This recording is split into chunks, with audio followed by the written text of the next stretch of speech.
भारतीय रेल ब्रिटिशों की वो देन जिसे हर भारतीय के दिल में अलग ही जगह बना रखी है।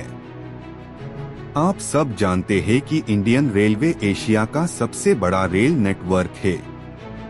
जापान, चाइना, अमेरिका इन देशों की ट्रेन की एवरेज स्पीड 300 से 600 किलोमीटर प्रति घंटा है, पर क्यों आज भी इंडियन रेलवे आज भी इनसे इतनी पीछे है। जहां इंडिया की सबसे फास्ट ट्रेन गतिमान एक्सप्रेस जिसकी टॉप स्पीड 160 है, जहां चाइना की सबसे फास्ट ट्रेन शंघाई मैगलेव जिसकी टॉप स्पीड 600 किलोमीटर प्रति घंटे की स्पीड से चलाई जाती है। तो क्यों भारत इनसे इतना पीछे है। दूसरी बात कि इसके क्या कारण है। तीसरी बात, इनके उपाय क्या हो सकते हैं और इतने ट्रेन एक्सीडेंट क्यों हो रहे हैं। भारतीय रेल से सरकार को कमाई कितनी होती है, तो जानते हैं विस्तार से।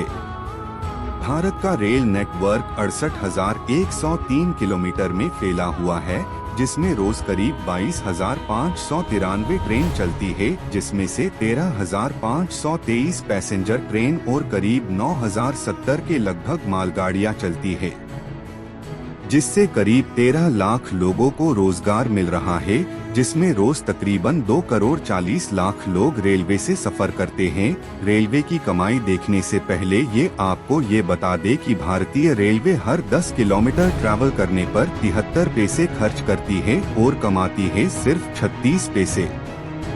2023 के आंकड़े के हिसाब से इंडियन रेलवे के टोटल कमाई 239,803 करोड़ थी, जो 2021-22 के आंकड़े के हिसाब से 21% ज्यादा थी। पर अब आप जान गए हैं कि एक ट्रेन से सरकार को कितनी करोड़, सरकार को एक ट्रेन चलाने में कितना रुपए खर्च होते हैं। तो आमतौर पे एक पैसेंजर ट्रेन में कुल 24 डिब्बे होते हैं, वहीं जिसमें first AC, second AC, third AC, sleeper और जनरल बॉगी होती है। पर आपको शायद ही पता होगा कि सरकार सबसे ज्यादा प्रॉफिट एसी कंपार्टमेंट से होता है, पर आम जनता तो जनरल डिब्बे में ही ट्रैवल करती है, जिसमें से भी बहुत लोग टिकट ही नहीं खरीदते हैं और बिना टिकट के ही ट्रैवल कर लेते हैं, क्योंकि उनको पता होता है कि टीटी के जनरल डिब्बे में आने के चांस बहुत ही कम होते हैं, जिससे आराम से वो ट्रैवल कर लेते हैं। पर बात यही खत्म नहीं होती, मेन प्रॉब्लम यही से शुरू होती है। एक जनरल बोगी में करीब 90 सीट्स होती है, पर कई बार पैसेंजर्स की संख्या बढ़कर 180 से लेके 200 तक हो जाती है, जिससे बॉगीज में बैठना तो दूर पर देने की जगह तक नहीं रहती है। पर तब तो और ज्यादा हालत खराब हो जाती है, तब ट्रेन यूपी बिहार से आ रही हो। साफ सफाई का तो दूर दूर तक लेना देना ही नहीं होता, और जनरल बोगी में खड़े रहने के लिए जगह मिल जाए तो भी बहुत बड़ी बात है, जिस वजह से ट्रेन से सरकार का कमाई तो दूर, ट्रेन के लिए जेब से पैसे लगाने पड़ जाते हैं। इस हिसाब से रेलवे का विकसित होने का तो दूर दूर तक सवाल ही नहीं उठता। तो क्या इसका कुछ उपाय है और सरकार की क्या गलती है जिससे भारतीय रेलवे बाकी देशों से इतनी पीछे है। तो आइए जानते हैं कुछ कारण और उपाय।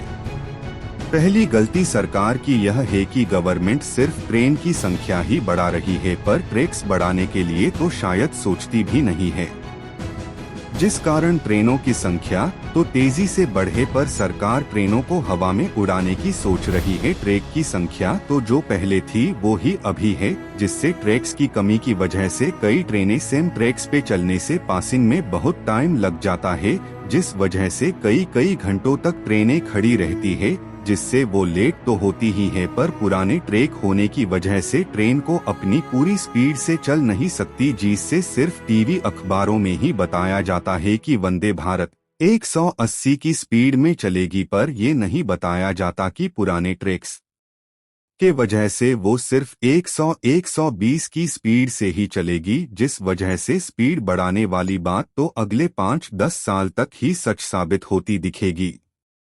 पर सरकार को क्या करना चाहिए कि इंडियन रेलवे विकसित हो सके। पहली बात तो सरकार को ट्रेन बनाने के साथ तेजी से ट्रैक्स भी बनाने चाहिए।